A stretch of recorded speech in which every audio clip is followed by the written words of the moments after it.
Bonjour, mesdames, messieurs. Ladies and gentlemen, I'd like to thank the Secretary General for choosing Paris as the first step for consultations that he's performing ahead of the NATO summit to be held on the 14th of June in the midst of an international sequence on strategic balance after G7 before a summit between the US and the EU.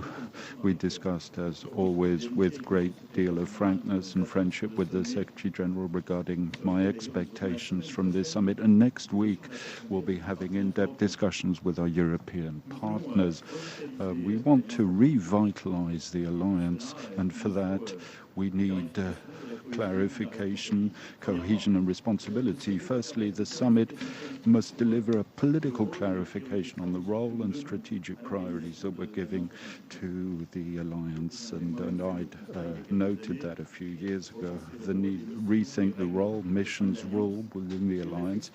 Discussion was undertaken at the London summit in December 19, a report of the WISE submitted last November. Our strategic concept today dates back to 2010. It has been deeply disrupted by profound and lasting developments of the international context that accelerated these past 10 years and must be adapted between now and next year. I'd like to thank the Secretary General and his teams for all the work that has been done in preparing for that, and so that the Secretary General has a clear and precise mandate. Direct, in-depth discussion between allies is necessary between heads of state and government. That'll be one of the goals of the next summit. Summit must lead to enhanced cohesion within the alliance. We have to be clear amongst ourselves on the values, the principles, the rules that underpin our alliance. Solidarity between allies isn't just a word with variable geometry. It requires duties, responsibilities towards one another. It implies that for each of the allies to commit to respecting international law and clear rules of conduct. And I know the Secretary General, those are values that you uphold. It means notably that we shouldn't follow contradictory national interests with security interests of other allies, as was sometimes the case these past few years in Syria, Eastern Mediterranean, Libya, in the Caucasus, or in terms of interoperability on weapon systems, absolutely critical within NATO. Thirdly, credibility of the alliance rests on the responsibility of allies. Our allies know this. France is a credible ally. Our defense effort has been continued in spite of the pandemic. We've reached 2% of GDP. We're implementing a nuclear deterrent, contributing to the deterrence of the whole of the alliance. We have forces that are capable, interoperable across the spectrum in new areas of conflict. Our armies are fighting against terrorism in Sahel, like in the Levant, when we take part in the advanced presence of NATO in Estonia. Now is not the time for dispersion of efforts, but of the responsibility of each and cooperation of all in this respect. A few months of our presidency, the EU, I indicated to the Secretary General the attention that I would focus on full recognition of European efforts in terms of defense, EU initiatives of the past few years, the European Defence Fund, permanent structured cooperation, no longer prompt debate, and I welcome that. They bring added value. We must continue to work on that. I welcome the declarations of the new American administration along those lines. European sovereignty is a project of responsibility that strengthens the alliance. I know that some wish to see things in terms of competition, zero-sum game. That mindset's out of date. And these efforts of Europe are added to those of our US allies. We need to rebuild strategic stability in Europe faced in the disintegrating security architecture put in place post-Cold War, in particularly in terms of arms control.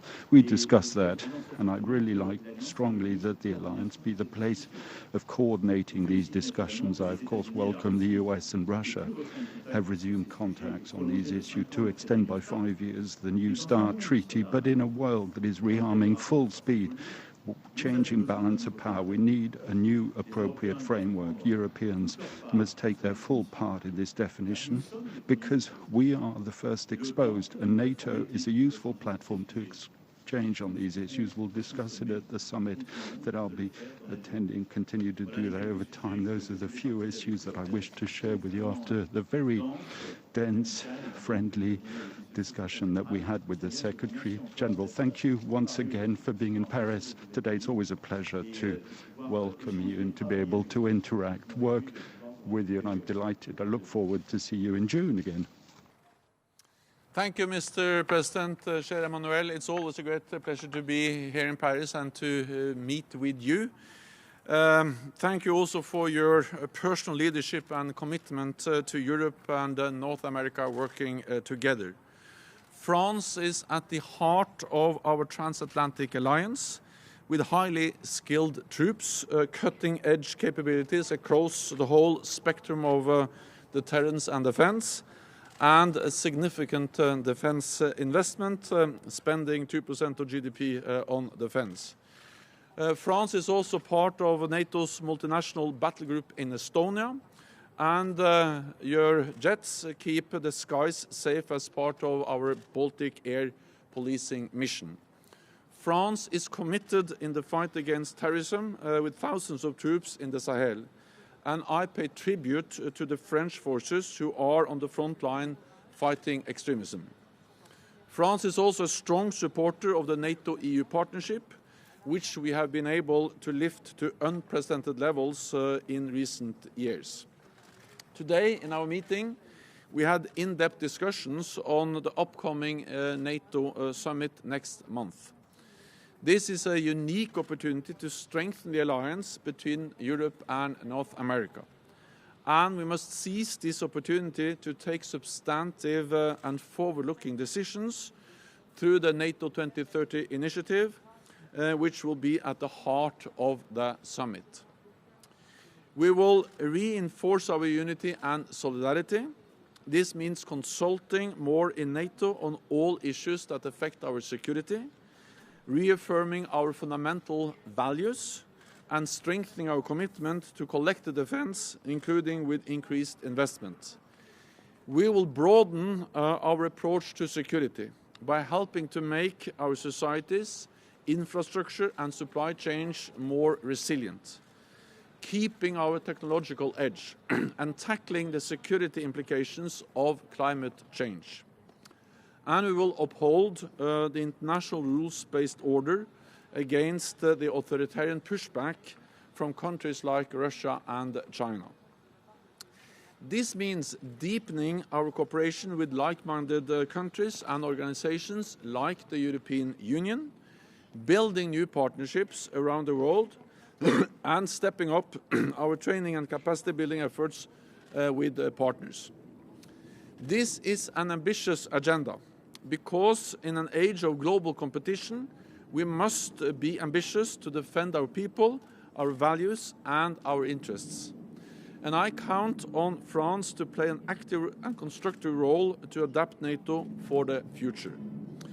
We also discussed the situation in Ukraine. Russia still has troops in and around Ukraine, more troops now than before the recent escalation. So we need a peaceful resolution. And I commend France's active role in the Normandy format. NATO remains vigilant because this is part of the disturbing pattern of Russian aggressive actions. At the same time, we remain committed to our dual-track approach of defense and dialogue with Russia. We also addressed our fight against terrorism. NATO is stepping up training in Iraq. We are looking at ways to provide more support in the Sahel region. And in Afghanistan, as we end our military presence, we are opening a new chapter. NATO's future support will have three main pillars. First, we plan to provide advice and capacity support to Afghan security institutions, as well as continued financial support to the Afghan security forces. Second, we are planning to provide military education and training outside Afghanistan focusing on special operation forces. And third, we are planning to fund the provision of services, including support for the functioning of Kabul airport. All this will enable NATO allies and the broader international community to continue to help Afghan people and contribute to the peace efforts. So, Mr. President, thank you once again for this substantial discussion. Thank you for being such a strong supporter of transatlantic bond, and I'm looking forward to see you in Brussels next month. Merci, merci Monsieur le Secrétaire Général. Thank you so much. Merci. Merci Mesdames, Messieurs.